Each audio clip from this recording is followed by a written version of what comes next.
Wonderful. Welcome, everybody. Welcome to DMAR Connect, powered by your industry partners, Friday, August 20th, and our meeting will end at 11 a.m.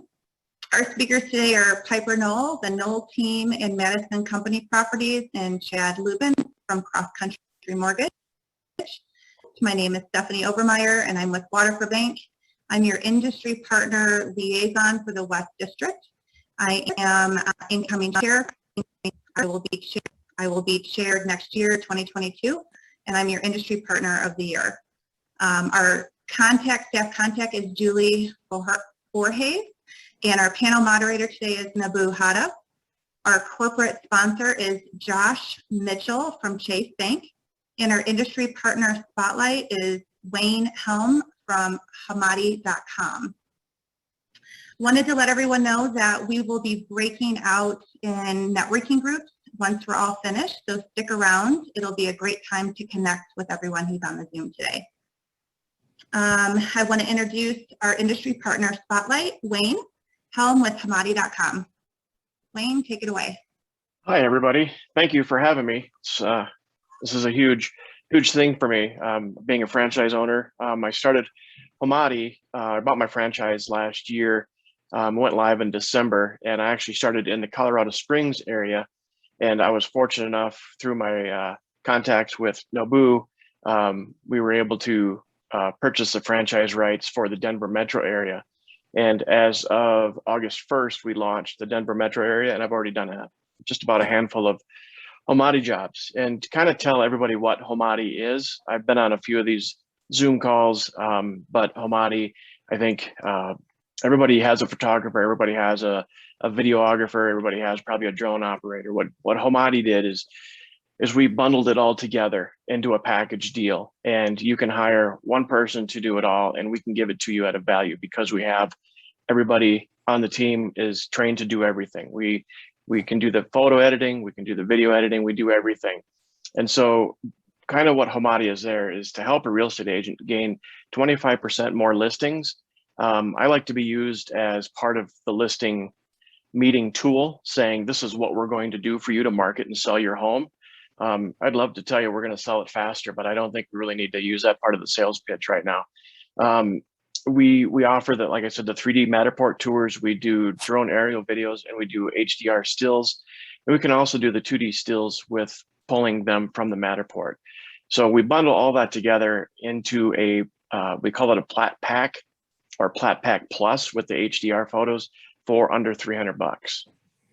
So that has been quite popular with a lot of agents. I have agents I've already done probably close to 40 Plat Packs for this year already. So it's really taken off down there in the Springs. And once I launched in August up in the Denver metro area, it's starting to grab on as well. So I come on here today to kind of introduce Hamadi to the Denver metro area, and we're ready to rock and roll. Thank you, Wayne. Next, I want to introduce our annual corporate sponsor, Josh Mitchell. He's Senior Home Lending Advisor with Chase Bank. Josh. Hi, good morning, and happy Friday, everyone. I'll be brief. I hit on this a few weeks ago and just wanted to mention this again. We are in the jumbo space for loans. We are once again offering two different options. We're offering a 10% down for primary purchases for our clients, no mortgage insurance. And for second homes, we're offering 15% down, no mortgage insurance. I've always liked this product in the past. Our rates are competitive on these. But what I really like about it right now, and why I think it's probably extremely important right now, is because we have got buyers that are taking full advantage of this with the 10% down, no mortgage insurance, because they are saving 20% to put down.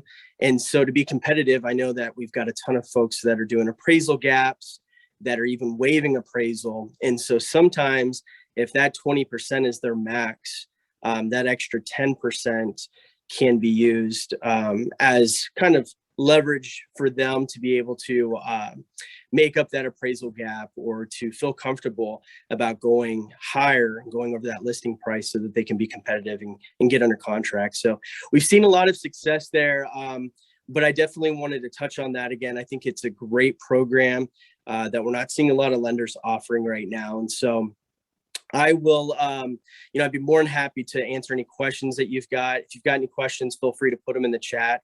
I'll include my information in there, and I invite you to reach out directly to me. I'll give you my email, my cell as well. And would love to discuss, if you have any current or future clients that this might benefit, I'd love to go through that with you. So appreciate your time and happy Friday. Thank you, Josh. I want to introduce our speakers and Nabu. Nabu joined DMAR in 2020 from his previous position with the National Association of Realtors as the Director of Industry Outreach and Engagement Strategy. Real estate industry veteran since 1996, Nabu is a dynamic real estate association professional with the member-first leadership philosophy. Nabu is known as a visionary and forward-thinking and has an intrinsic progressive understanding of DMAR's realtor culture and business. And then one of our amazing speakers is Piper, and Piper Knoll is the Knoll Team at Madison and Company Properties. After several years in the insurance business, Piper realized that selling homes rather than insuring them was much more up her alley, and she earned her real estate license in 2005. She decided that she could offer much more to her clients by being part of a team, and joined in 2011 the Knoll Team, which has led the charging perfecting her team systems and process over the years. Piper began volunteering with the Denver Metro Association of Realtors and quickly discovered that leadership and agent development was a passion for her. Over the years, she has served in numerous leadership roles, including being a member of the National Association of Realtors Young Professional Advisory Board. Piper also serves as the director for the National Association of Realtors and has been awarded the YPN Realtor of the Year for Colorado. And then our second speaker is Chad Lubin with CrossCountry Mortgage. Chad is proud of his achievements as a Lenders and President's Club multi-million-dollar producer. His small town Iowa upbringing and commitment to athletics helped shape his work ethic, commitment to education, and understanding of teamwork. Lubin has recently been named in 2020 Scotsman Guide as Top 200 Loan Officer and 2020 Top 1% Mortgage Originator magazine. Congrats. Nabu, I think you're up. Awesome. Thank you. Thanks to all of you DMAR folks, both realtors and industry partners for chiming in today. This is actually a topic that comes near and dear to my heart. You really should get into the habit right now of appreciating the buyers and sellers out there who have given you business in the past and given you business in the future. Because they are your lifeblood right now. And what I love about this conversation is that, man, this is this is one of the few businesses out there. If you do your stuff right, you get human in everything that you do, you earn more business coming out on the other end. Fantastic, right? And what we're going to talk about today is really how to maximize your dollar spend on client appreciation, how to make memorable events, and talk about what you can do given the varying budgets that you guys are out there, plus discuss ROI that you will get from this. I will say as well that I have been on the receiving end of Chad and Piper's client appreciation events. They've been fantastic, and it has resulted in business. I'm gonna tell you that for a fact. And I don't really have a choice with Chad. He's my wife's lender on this stuff too, so everything is good. But let's get into it. But before we really kind of talk about the events themselves, I want to talk about planning. And maybe kind of the origination of all this. And Piper, let me ask you this from the onset. The client acquisition costs have gone up, right? To spend money on leads now is almost a waste of time. It takes a lot of money in order to do it for most realtors out there. Do you agree? Do you see that hey, I'm spending more on leads. I'm going to spend less on leads now and think more about how I can spend more money smartly with my sphere of influence? Yeah, absolutely. So our team has never really been a big purchaser of leads anyways. It's just not really our niche. We don't want to be tied to our phones all the time and have to respond with this amazing urgency that you have to get Zillow leads and things like that. So it's never really been part of our business plan. But for years, we did spend a lot of money on just different advertising and really boosting our presence online. And a lot of that was wasted because we were not in areas that were actually attracting people. Several years ago, the team really got together and said, hey, let's be more impactful in our business and in our current sphere and with our referral partners. So all of our marketing dollars and gift money at this point is now focused completely to sphere and people we already have a relationship with. And the beautiful thing about that is we're getting great referrals that are qualified. They're excited to work with us. And someone that actually knows these people has said, hey, you have to work with the Knoll team. They're going to take great care of you. Oh, and they're going to love on you the whole time too. Yeah, it's interesting when this is happening, right? I mean, it's been kind of the monkey on the back of the industry to, hey, work on your sphere.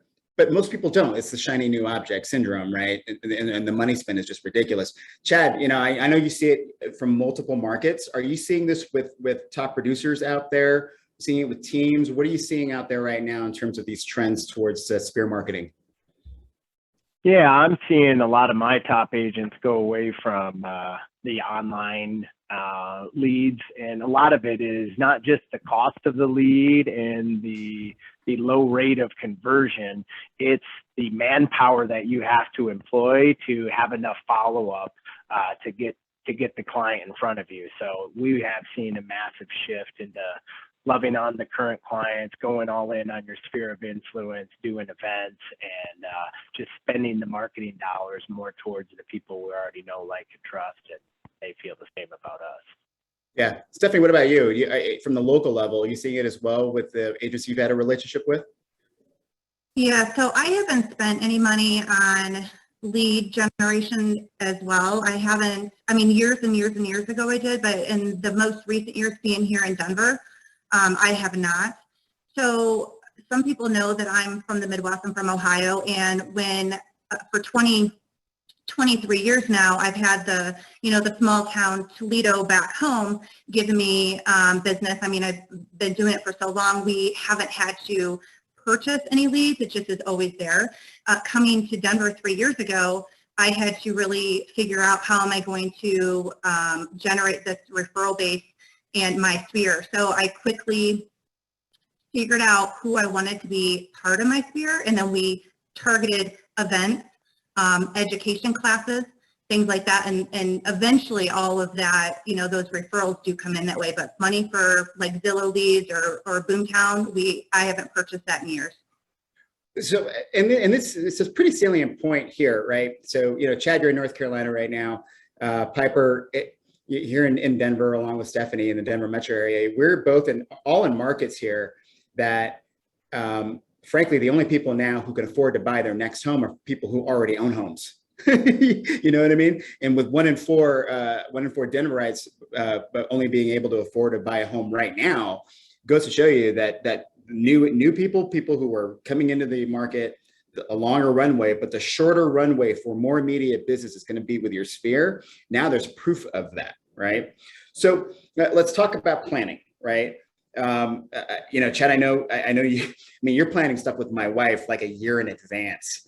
Piper, Stephanie, like what does planning look like right now? We're getting to that time of the year where people start feeling all nice and gushy because it's holiday season, right? What does planning look like for you right now for the rest of the year going into next year? Maybe Piper, start with you. Yeah, so we are always planning in advance as well. So every end of the year, the team has a planning conference together, and we really try to nail out everything we're going to do for the next year. At the moment, we only do one big event, and that's a fall festival that we do in October every year, which has been amazing. But next year, as hopefully COVID restrictions start to lift a little bit, we want to get back to more of the smaller events. So for us, we look at a multiple, just kind of do a whole outline of what we want to accomplish for the year and then start to piece together how those work. We have the framework from previous years on a lot of our events, so we can just kind of add an update to them. But when we're looking at new ideas, we take a lot of time vetting it out and talking to other people to make sure that there's something that will work for us and that they're authentic to our team style. Well, that's a really good point, right? Because Chad, right, you I may not go to your movie event, but I'm going to sure as hell hit your Cubs home opener event. Maybe not next year because the Cubs really suck, but right. So, I mean, like, personalize that. Do you do an analysis with the agents that you have that partner up with you to really kind of figure out what's customizable or what would suit best for their client base? Yeah, I mean, we do, and our tactic, I mean, first we had to get motivated of why to do these events. And if I could just share this really quick, you know, I've been doing this 20 years, and like a lot of people, I ignored my database for 15 years. And then I did a simple exercise. I had over 4,000 clients that I had done a loan for, and I wasn't calling them, I wasn't doing events, I wasn't following up with them. Well, I figured with my agents at that time, they're moving in Chicago, where most of my business is, every 6 years. Well, if I took 4,000 people and divided it by 6, that was like 600 clients per year that were moving that I was ignoring, and I wasn't getting their loan. Well, I get paid $4,000 on average commission per deal.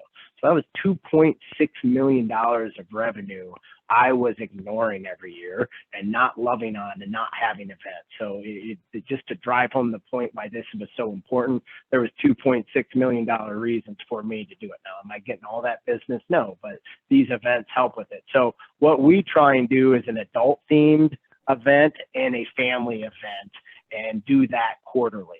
Right. So we kind of flip flop back and forth. Hey, we think maybe some alcohol is involved in more of a party atmosphere. And then, hey, this is, like you mentioned, the movie party. Right. So we just try and plan it out with the agents and be good partners. And hey, what do you think your clients, because we don't have these clients without you all, what do you guys think is best? So we try and rotate that from adult themed to family themed. Yeah. Stephanie, what does yours look like with the agents that you're teaming up with, or maybe even like towards the agents themselves? I know you do a little bit of both, right? Yeah, so we plan once a year a big function that focuses around the top 100 agents. And I say we as in the bank, Waterford Bank back home in Toledo. We used to plan that back in January, February, but now we plan it in July because I go home to visit for a while. So that's the big bank event that we do back home. But for here, for me, I have realized over the last couple of years that I enjoy more one-on-one with people. So I have, some of you know, I make cake pops. I have like 50 some different flavors, and I actually invite people to the house. So I usually have a mixture of 6 or 8 realtors, and then I'll do like 2 to 3 other industry partners. So we all can connect. It's 4 hours. It's fun. We laugh. We have a little wine. Everyone leaves with cake pops. They can use them for pop-bys, open houses, whatever. But it's just, I've realized the last couple of years that my preference is not necessarily the huge group of people, but really focusing on those good, solid relationships. So I plan those parties, usually about 3 times a year. And I tend to focus those more towards the holidays. And Chad talked a little bit about budgeting too. So, yeah, and you mentioned it. Like, so how do you figure out what your spend is? Maybe Stephanie and Piper, you could talk about that. Stephanie, what do you set dollars aside with every deal, or do you pull out of reserves? What does that budgeting structure look like after you plan? So I have, in November, I always budget for the very next year. In 2018 and 2019, there were very large spending years for me because those were the 2 years that I had just moved to Denver. And my bank was very, very good about, hey, get yourself out there. I don't care what the cost is. So I did. I spent a lot of money, and I was very thankful that they helped with that. So usually in November, last year wasn't as bad just because of COVID. We weren't doing a lot of sponsorship things, but November, I plan what my budget's going to be on the bank side, and I plan what my personal budget's going to be. I look to see, and I'm old school, like I keep this notebook of stuff where I get referrals from, the people that I actually write it down.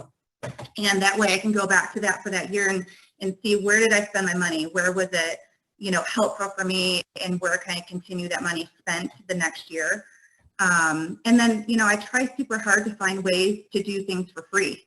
I look constantly online. What are those free things? And then I invite people. I hate going to functions myself. So what free things can I go to and take someone with me?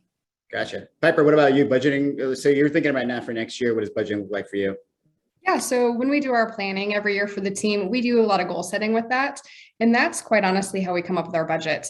I plan on about $500 per client. So when I set a goal of 60 transactions for the year, that gives me a gift and event budget of about $30,000. So as everybody closes, I kind of earmark that money, and that's used for our big events, for client gifts, and for touches to realtors and such. Dang, $500. Chad, what about you? Like budgeting wise, you got a bigger scale, right? Bigger team, you got a big sphere who have agents with big spheres, right? So Right. what is some good, like, hey, I'm starting out, because we have a lot of newbies. How do you take your initial, how do you think about budgeting initially, and then how do you scale that up in your world? Well, guys, never underestimate your power as a realtor of how much impact you have on the rest of the industry. Like, you are the Mac daddies and Mac ladies of all referrals. So you have a lot of people's livelihood that you can help out. So I would just start out by saying, make sure to ask your partners to chip in. As far as our personal events, I mean, ours are homeowners insurance agents, attorneys, things like that. I always start with planning of getting sponsors. So you'd be surprised how many big events you can do without having to pay anything out of pocket. So I think that's super important to make sure to set a marketing calendar and go first for the sponsorship. So how we do ours, and I help a lot of agents plan their events, is what do you want to do? When do you want to do it? Have a marketing calendar. Like Piper, we do that kind of end of the year when we're slower. We do ours the week before Christmas. We just don't have a lot going on. It's a perfect time to set the marketing calendar for the year. And then the next week we go and ask for sponsors then. And then we figure out the budget in between that, and then go to the venues. Yeah, I think that's the irony about that in chat. You muted yourself. There you go. That's the thing, guys. Especially if you're realtors out there, we're all the worst budget minders ever. But the funny thing is, and the cool thing is that people like Stephanie, people like Chad, have budgets. They have thought about this for you. All you need to do is ask, right? And it's not just them. It's as Chad and Stephanie both have mentioned, mortgage people, title people, maybe hell, Wayne will chip in on some things as well. But don't forget that your sphere is them as well. Prioritize them and you're good. Jamie's actually perfect segue. Jamie Rippey, good question. As you go into the actual planning of the events right now, right? What goes into that invite list? I had an A, B, and C list of clients. A and B were ones that I for sure would invite, and I would play lead generation from C to B to get more of those people who don't think about me to play in my ballpark a little bit. Piper, how do you prioritize your client list when you've got a budget? Great question. So for our big event, the Fall Festival, we invite all of our current year's closed clients, plus last year's and the year before. So we started doing the Fall Festival in 2019. So if we have an event, or if we do a gift or anything like that, I don't want those first people to drop off. It's something that we build on every year, which is why I have that $500 per person kind of guideline for marketing.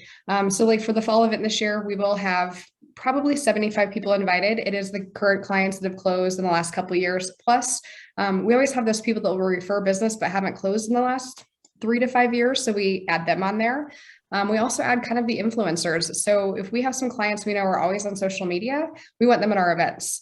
We also want to kind of be strategic in inviting a couple plants, people that we know are going to connect with our other clients and talk to them. And wow, wasn't it a great experience to work with the team?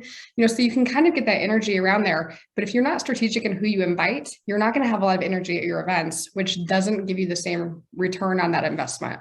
Yeah, totally right. Because the energy equates to memorability, which leads to that business later. Chad, Stephanie, what are you seeing in terms of priority lists? Stephanie, maybe we'll start with you. Go ahead. Yeah, so my list, I usually first pick the people, honestly, that I'm closest to and feel the most comfortable with. I feel that helps make my groups of people make me feel more calm, people that I know that are going to be, talkative, and they really focus on, the conversation. How's your family? How's your work? So those people, I do focus on the people that I also want to work with, and I haven't had the opportunity. 1 or 2 of those people. I've actually been known to invite a couple of my neighbors just to kind of get that feel of, oh, I'm super close to this person. And because you never know, one of these people, they're going to be a customer of yours one day. Selling, buying, refinancing doesn't matter. So just to kind of keep it nice and quaint, I try to really invite those people I'm most comfortable with and the people that I really want to know more about. Yeah. Chad, what about you? I know you do a lot of this stuff as well. Yeah, Nobu, I had the same system that you did, and still carry that through. So my A list is just my top 50 favorite past clients. I kind of call them my VIP clients, like Piper. They're people that refer us. Like my gauge with them is, do I want to go out and have a beer with them? If they fit that mold and they refer us, then we have kind of an exclusive event for them. They get invited to everything. My B list is just people that have bought a home, refinance with us in the last 5 years.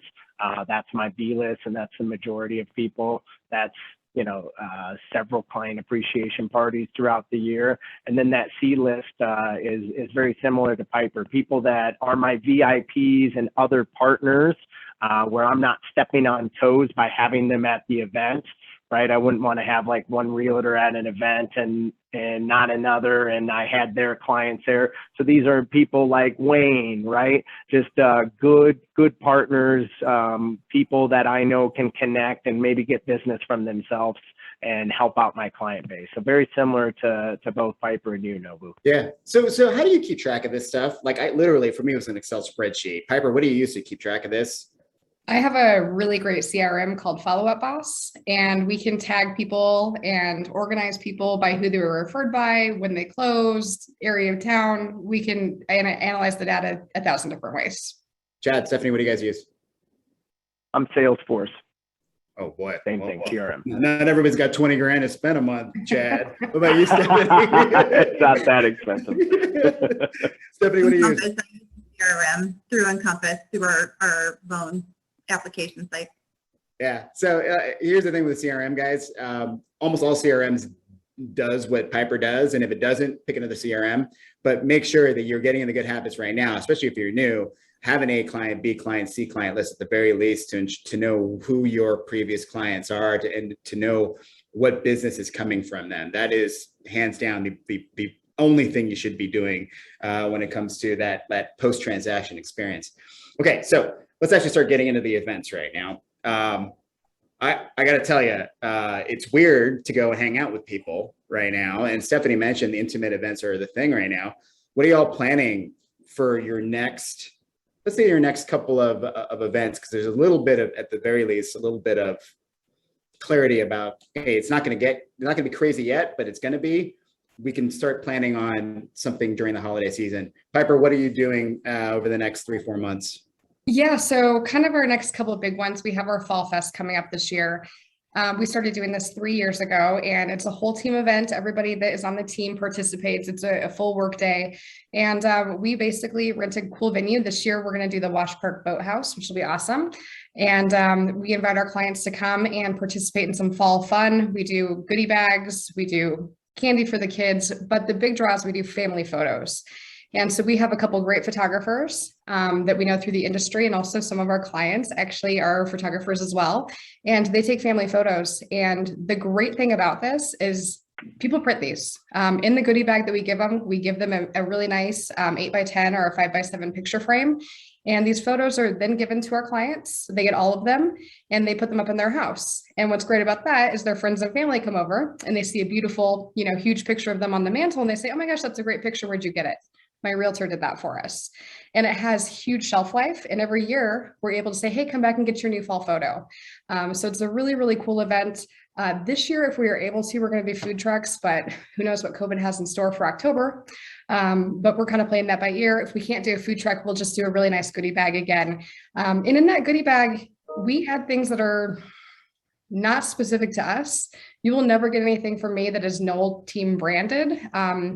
It is not about our business, it's about us. And if we can be there and connect to people and to build those relationships, that's how we generate those referral opportunities in the future. So you'll never see anything from our team that's specifically branded to us. We won't give you a blanket with their name on it, I promise. But it's things that people will have in their home that will just make them think of us when they look at them. Yeah, where were you hosting that? We're going to do it at the Wash Park Boathouse this year. Okay, and it's in October. It is. It's in October. Chad, what do you do? What do your next 3 months look like for client appreciation? Yeah, I mean, and we'll probably do our marketing calendar the same for 2022. Every event we did this year was, hey, we can do this live if we're able to, or we can do it virtually. So our next event's a virtual casino night, and that's kind of an adult themed party. And then whoever wins the casino night, we give $5,000 away to their favorite charity. So that's our next event.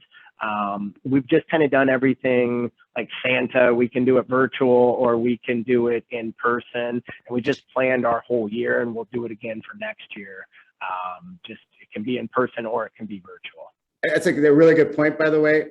One, Piper, props for the mention of small business. If you have a client who is a small business owner that can benefit from them, you'd be foolish not to take them up on that offer, right? Spread that love around.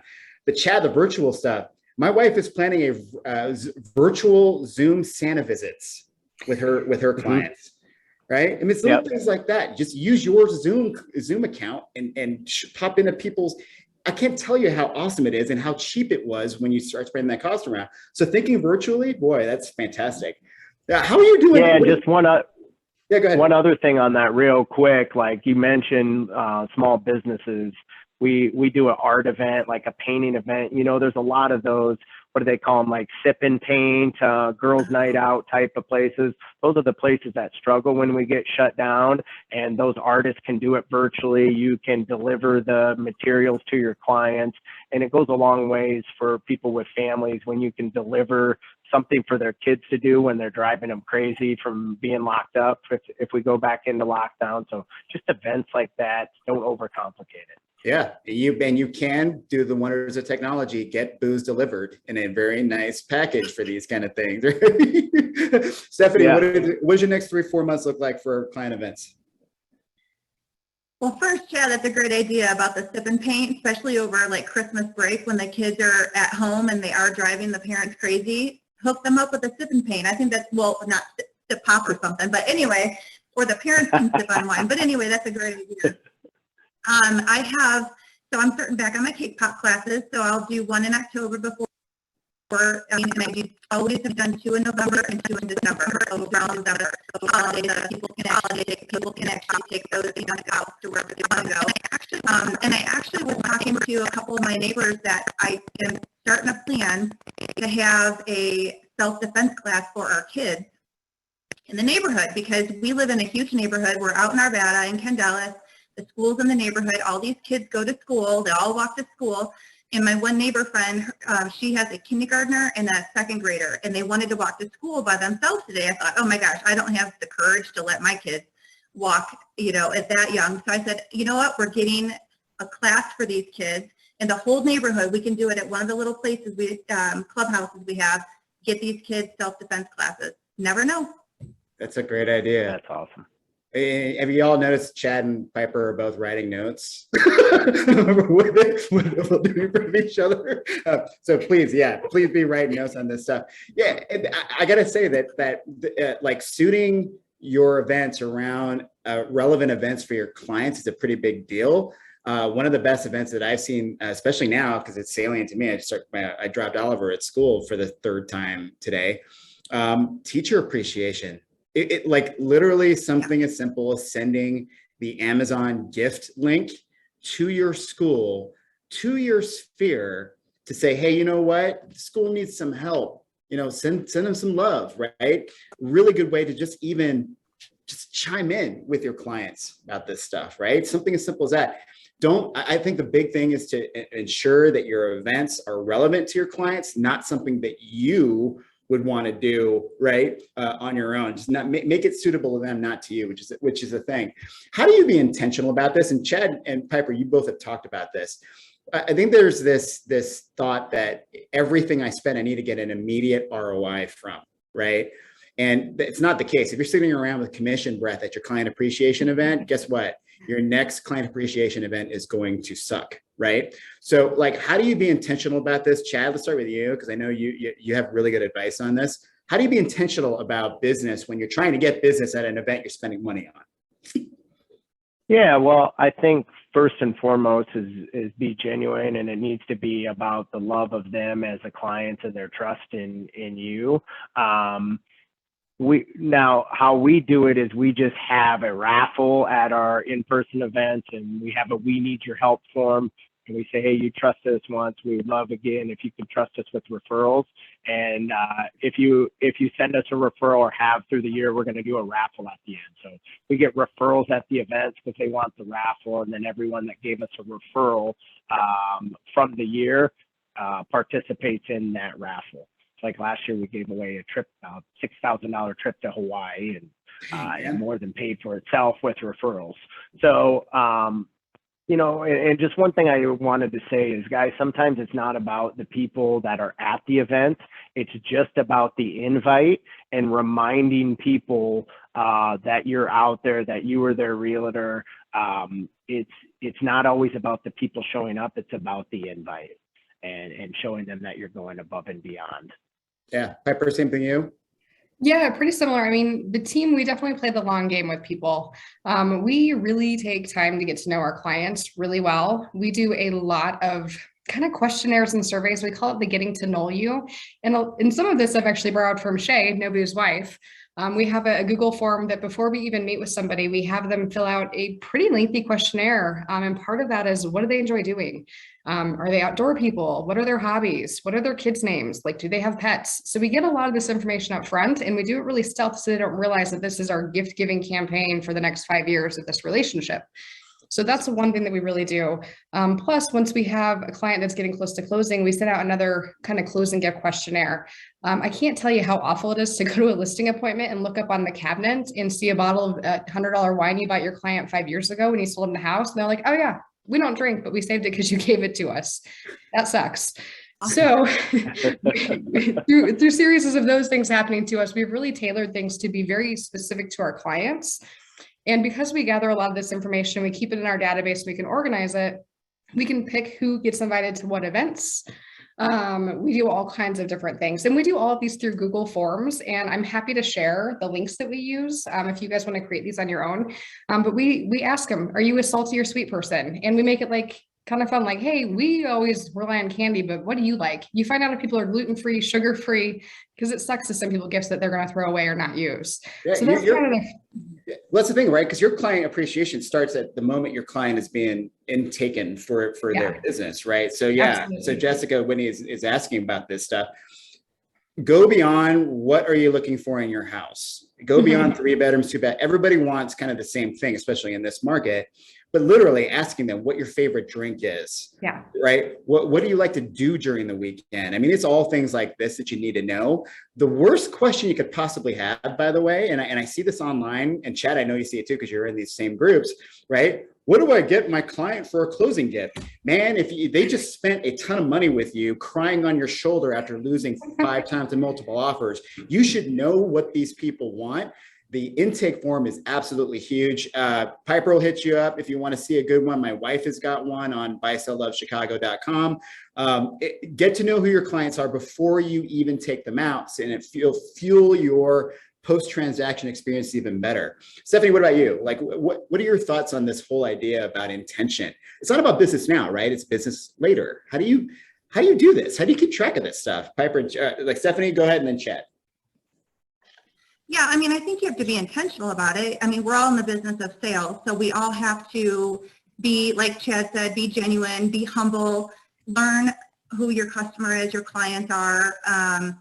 Just like Piper, figure out exactly what they do and what they love, and then focus on that. Eventually, if you're there for them and you listen and you do the right things, you'll get that return, is what I think. An example for me is I have a very good friend who built a house around the corner, down the street from me. And at the time it was, an $800-some thousand loan.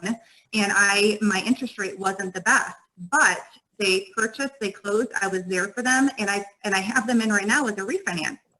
So it's one of those things where, always be there for people. Yes, exactly. Be genuine, always be there, no matter what it is, and you'll have the return. Yeah. Chad? I just want to re-emphasize what Piper said, because that was awesome, Piper. And we do an intake form too. And guys, why that's so important is like what Piper said. It allows you to be to cater to the client throughout the process. But the key I want to drive home of the intake form too is that allows for client retention further down the road. If you're keeping in contact with them at these client events, if you're calling them once or twice a year, if I can talk to Nobu about his son Oliver instead of saying your family, and I know Oliver's age and I know Oliver's school, and I can talk about that, I'm then relational with that client. It's not transactional, and that was awesome, Piper. We do the same thing. I just didn't say it as well as Piper. So that intake form is huge, and if you don't have one, just steal mine, steal Piper's, and implement that in your business right away. It will help you have a better relationship with the client during the transaction, but even more importantly, it's annuity for future business for you down the line. Yeah. Totally. Absolutely. Chad, just to kind of touch on that too, like if you tell me you're a Cubs fan, we have season tickets to the Rockies. I'm not going to those Cubs games because I don't like the Cubs, but I'm going to give them to you. You're going to be my first phone call. Hey, I have tickets to this. Our seats are awesome. Do you want them? That continues to build that relationship. So I can kind of use that information that I have and really, really be personal in my touches with people over the relationship with them. And I cannot stress to you guys how much more valuable that is than buying a lead online. If you can actually cater to something your client wants and tells you, you're winning every time. And they're going to think, oh my God, you're buying a house. So-and-so, you got to talk to my realtor. They're going to take great care of you. And they're going to talk about how you make them feel. Anybody can sell a house. That's not what this is about. This is about how do you build that relationship to have a, recession-proof business. This is going to change over the next couple of years with COVID. And if you're not building these relationships now, you're going to struggle because lead generation is going to change dramatically when the market changes. I can't believe there's so many people asking for a Google form right now. Everybody and their mother is asking for it. So really quickly, once you get the links to these forms, whether you check out Stephanie's, Chad, or Piper's, Google Forms is a fantastic free tool, especially if you're already using Google tools in your business that'll integrate really well from creation of the form and dumping it into your email. And if you have the correct CRM, and actually dump it into your CRM as well. So Bill Evolve does it. There's a lot of nerds on that. And if you guys want that too, chime in into the chat.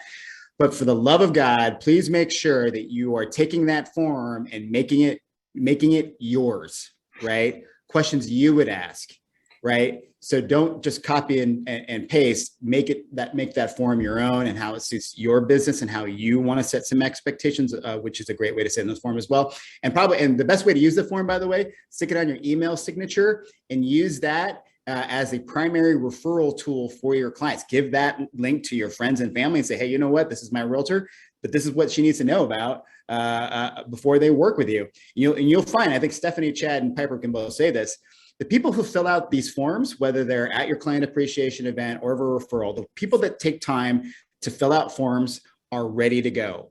People who don't want to give you that information are more than likely not ready to go. And I know we're going off on a tangent on this. Would you guys agree on that, Piper, Chad, Stephanie?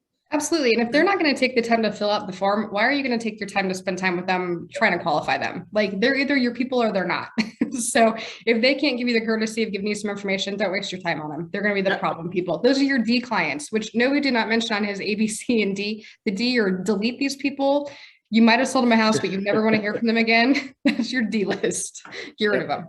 Also, Airtable is a good one. I've been using Airtable for really, really good forms. You can embed on your website. You can add your team in it, and that's also a fantastic scalable tool. Not everybody is a Salesforce user like Chad is, but man, these forms are really great.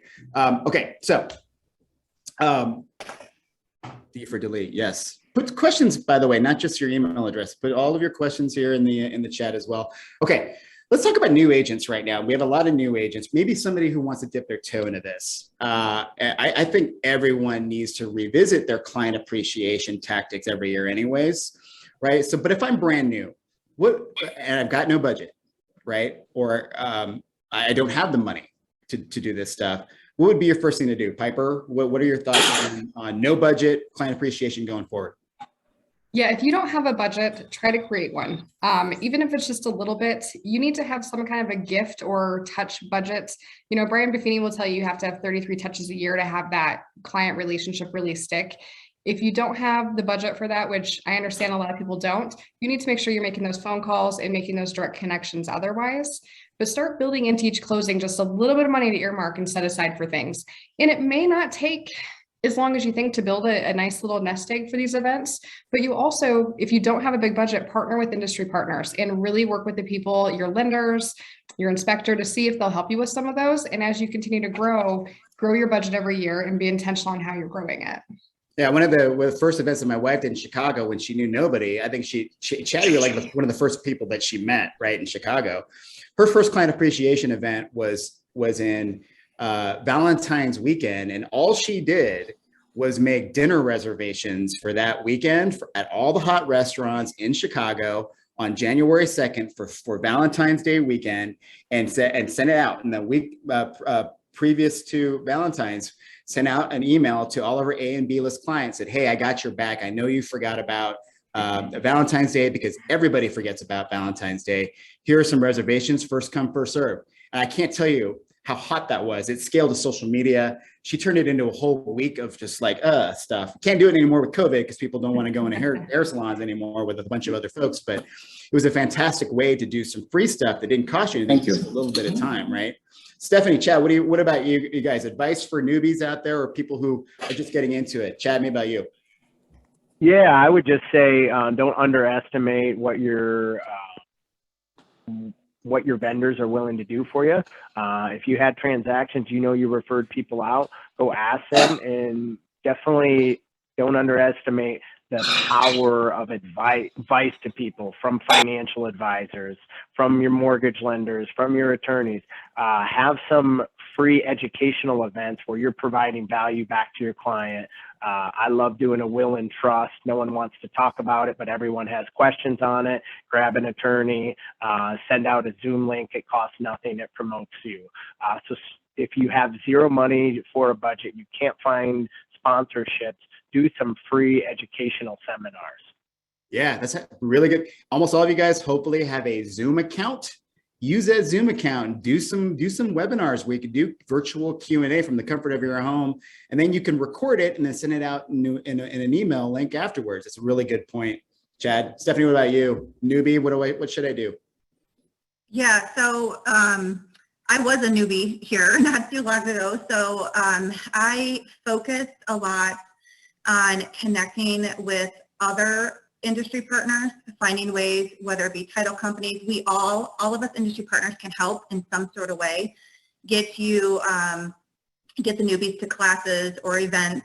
I always purchase a couple extra tickets to all the bigger events, like the Inaugural Bowl coming up, the Wired that's coming up. I always do a ticket for myself and 2 or 3 tickets after that, and I hand those out. That way, again, I don't like going to these things by myself. I have a partner in crime. So besides that, introduce these newbies to everybody that you know, whether if you get them on a Zoom with someone, a newbie's not going to have, a title agent or a title rep to lean on. Introduce them, even if it's through Zoom or a coffee. Take them on a hike. We live in a beautiful area.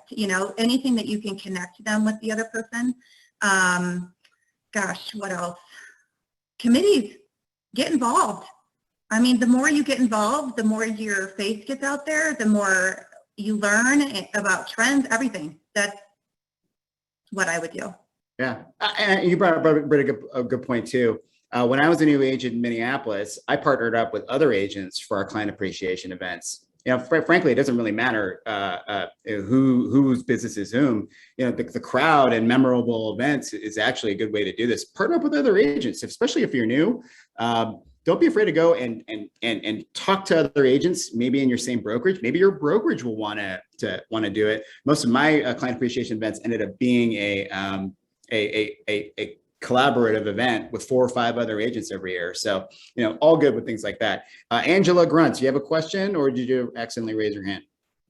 I wanted to make a comment if I could. Great. So when I was starting out, I would partner, because I had a low budget in the beginning, I would partner with a lender, a stager, a home inspector, a moving person, a home warranty person, and then we would get a really nice venue, nice restaurant, nice prizes, nice gift bags for everybody. and we would each invite our realtors that were really good friends. And then we would introduce them to each other and have a really nice evening. And I would always do it in February and early October. So it was the post-holiday and then the pre-holiday. So that's just something I did when I was beginning. And that way we shared the cost and we really made it a very nice evening for everybody. Yeah, it's a really good point. It's the thing. Don't let cost dissuade you from doing these kind of things. You have partners around you that have it in their budget. All you need to do is ask and know the right people to ask, right? Spread that love around. So let's talk about, like, okay, after the event, you know, it killed it. It was fantastic. What do you do with that information? Like, do you have people sign in, Piper? Do you have people, I mean, say you invited 5 warm clients. Tell me how that post-event communication looks like. Yeah, great question. So if you're not following up with people after an event, you're kind of wasting your time, energy, and money, in my opinion. So for us with the Fall Festival, it's pretty easy because we are giving them something tangible. A few days after that event, we're sending them the links to their photos and we're reaching out saying, hey, did you get these? Keep in mind, we own the rights to these, so you can print any of these wherever you want. You don't need to buy them from the photographer. You can go to Walgreens and get them done. Hey, did you get that frame put up? And we're following up with personal phone calls to everybody that attended. Plus, kind of to speak to what Chad talked about earlier with doing a raffle, we don't do like a referral raffle necessarily, but throughout the year, we keep track of which clients have sent us a referral and given us a review, and we add an entry for those things. Plus, we have a charitable element to that event. So if they donate to the charities that we're supporting, they get another raffle ad. I wish we could give away a trip to Hawaii. That is amazing. We don't do that, but maybe eventually. So we do follow up a lot with those clients and really make sure that they're happy and comfortable. And then after, 30 days or whatever, we're reaching out saying, hey, is there anything else we can help you with? Here's our next event. Did you enjoy this? And we actually do a survey after it to see if people enjoyed it and what they want us to change in the future. Oh, here's your next event. I love that. So it has something, it gets people to want to look forward to your emails. But I think that's huge, because the constant asking of business gets a little dull after a while when people go, I'm just going to not reply or read it or open up my phone to you when it's just, you're just asking me for business again. How long does that take? Is it 30 days? Is it 60 days, 90 days? What does that look like to you post-event? So we typically start getting referrals from the events pretty quickly, especially because this is right before the holidays for the Fall Fest. We have people that are having families over for Thanksgiving and for Christmas and for New Year's. So they're having parties and people over that are seeing the photos. And this is generating some of that activity for us already. But what we also do, we don't just look at an event as like the big client event. We looked at it as all of our touches as well. So we do like a holiday campaign where we either do wine or a wreath, or we donate to a charity on your behalf. So there are a touch right after that's another gift and another significant impact that really solidifies that, hey, we're not just here to be your realtors, but we're here to be a partner in your life and your success. And there's nothing that the team does that is ever salesy. We don't ask for business from this. This is a, hey, we appreciate you being part of our success. We're going to give this back to you. And it's hugely successful. We probably see a 5 to 10 times return on our investment. So if we spend $4,000, we're getting $20,000 to $40,000 back in revenue. Awesome. Stephanie, Michelle is asking about your cake pop events, and Piper mentioned this tangibility of the event after the event, right?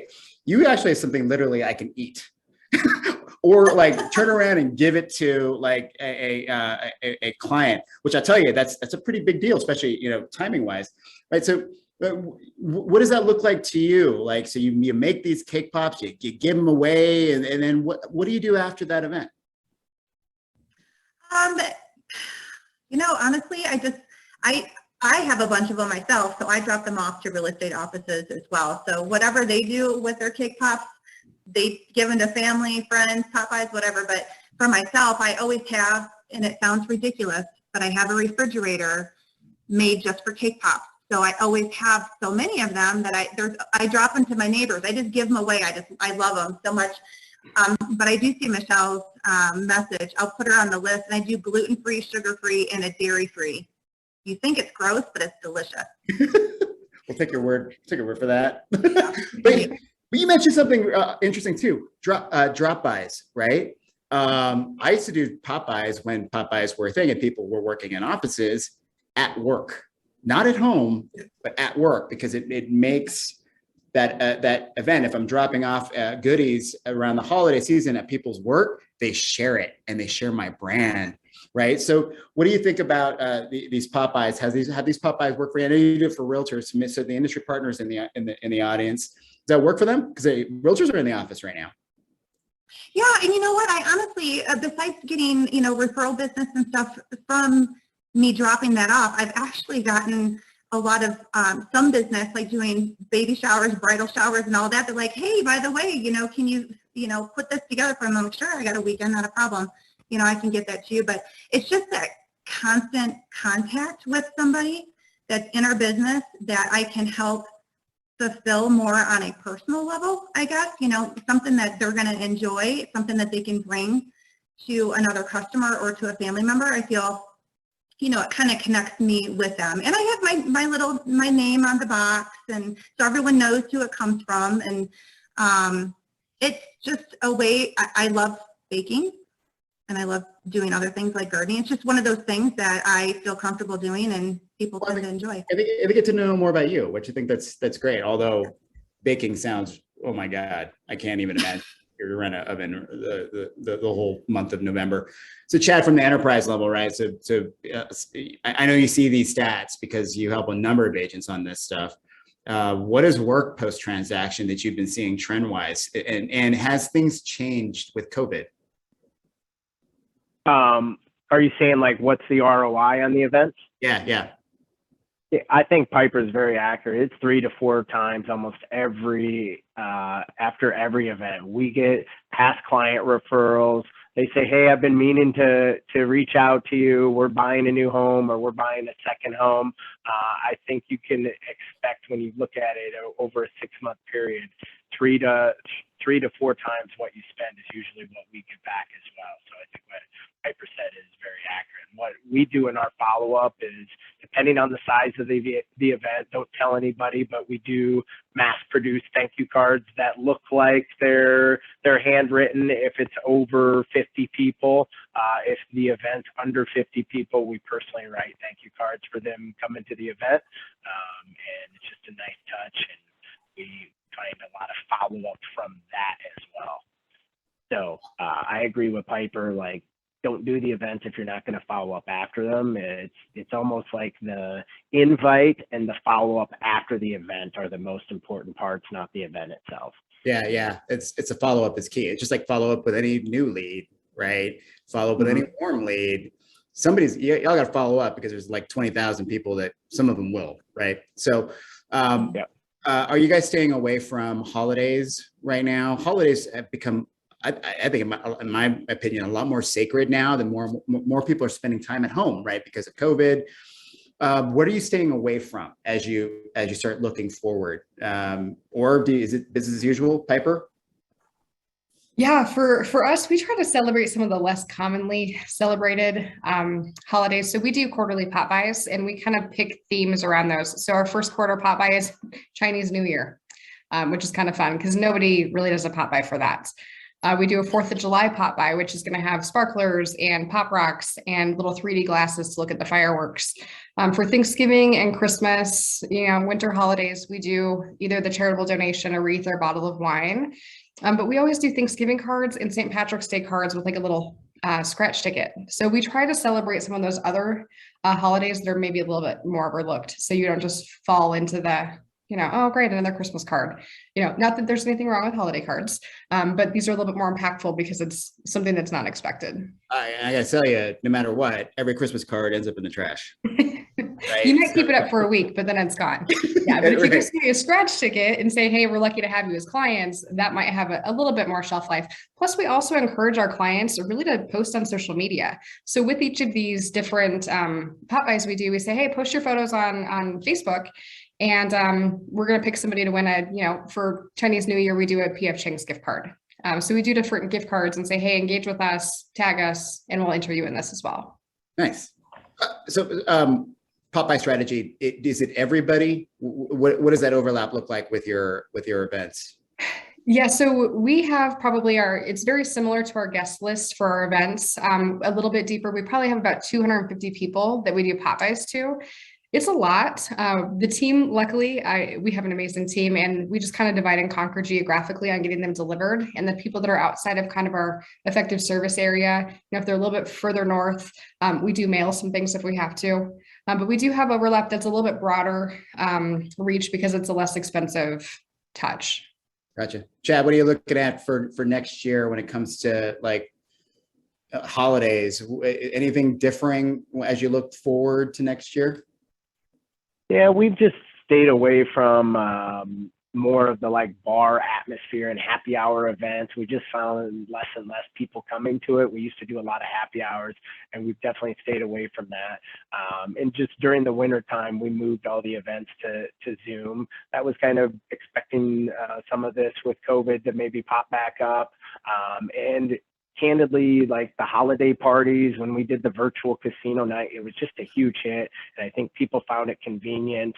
And we just had a lot better of attendance, and we had a lot more referrals after that event than we had any other client appreciation event. So we've really embraced the environment we're in now and having everything Zoom, and we've found people just to like the events more because they're more convenient.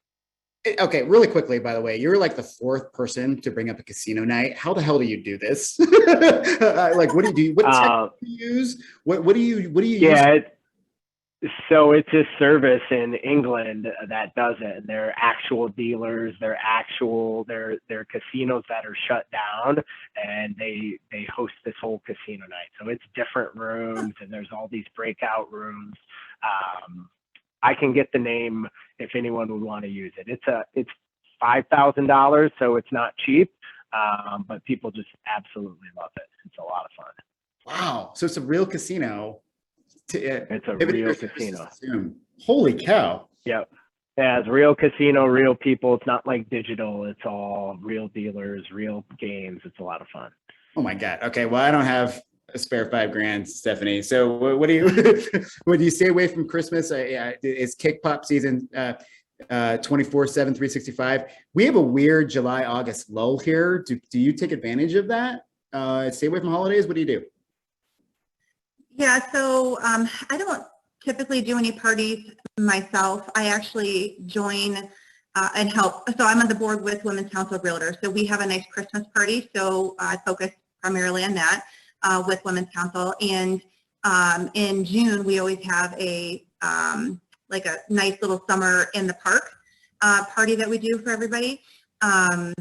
And those are pretty much the two big parties. I usually stay away from the holiday parties as well. I do send out my Christmas cards. I am, like I said, old school. I still do write out my cards and I mail them. But other than that, that's pretty much what we do. Cool. And Jessica, we will get that casino name for you. That's going to be way too expensive for just us regular people, except for Chad.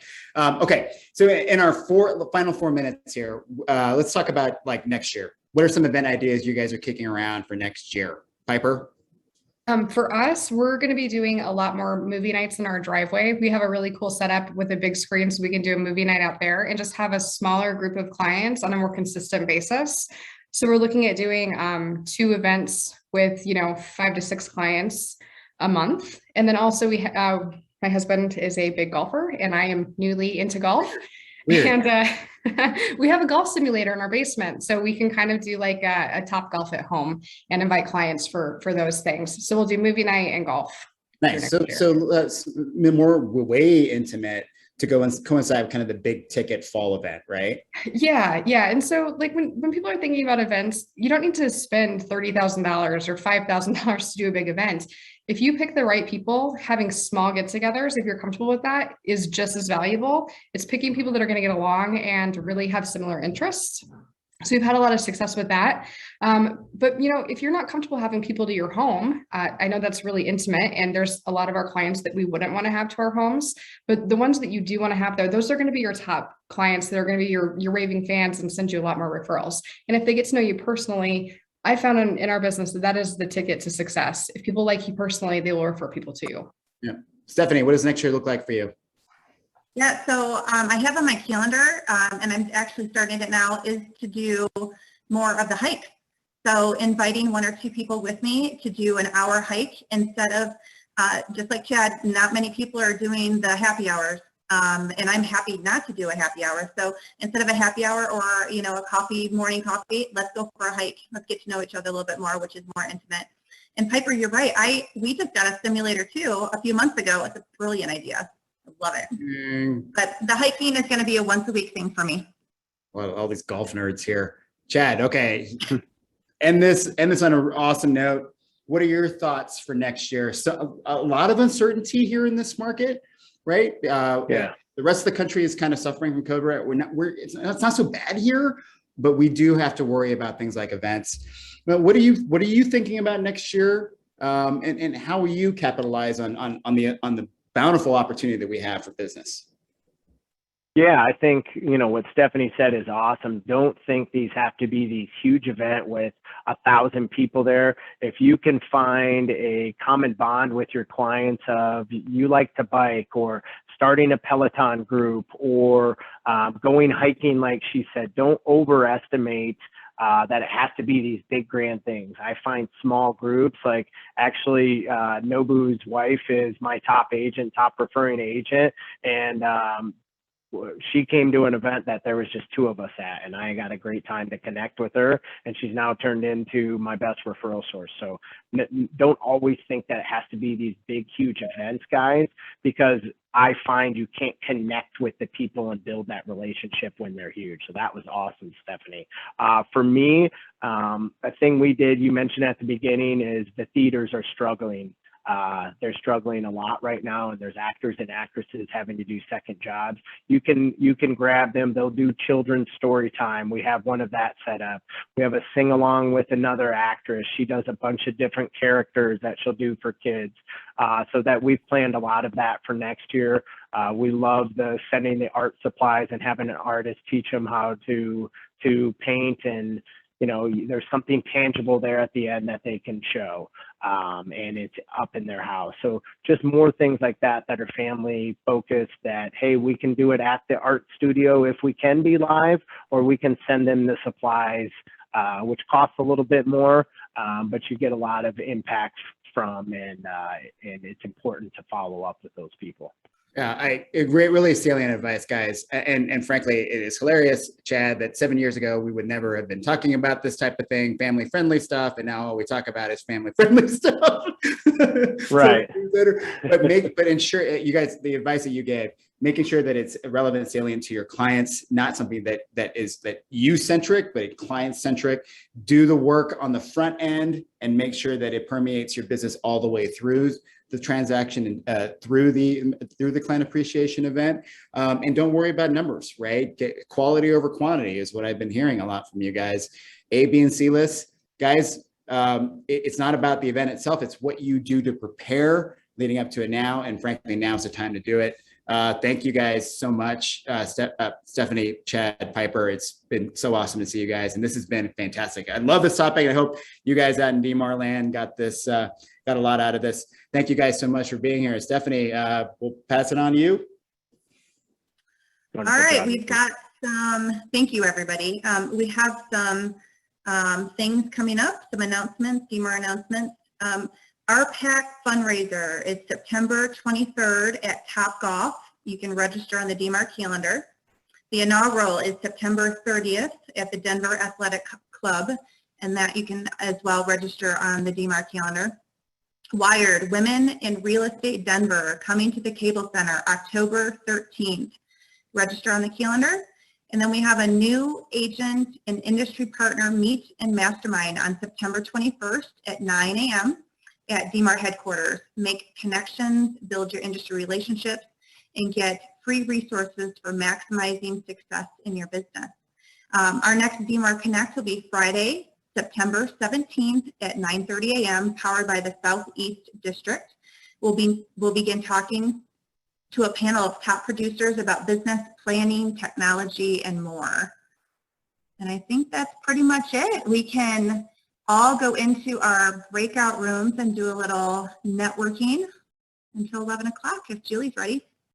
Yep, give me just a second. For those of you who would like to stay, I'm going to put you all in some breakout rooms, and yeah, you can meet each other.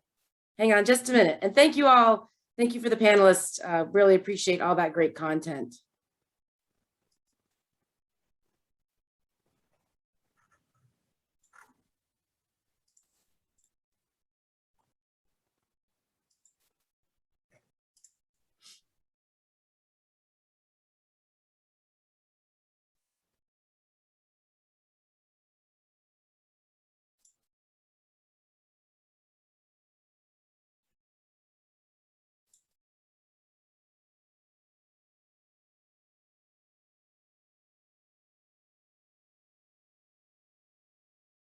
Everybody, you should have a breakout room assigned to you. If you want to go, just click on that link and you'll be assigned to a breakout room.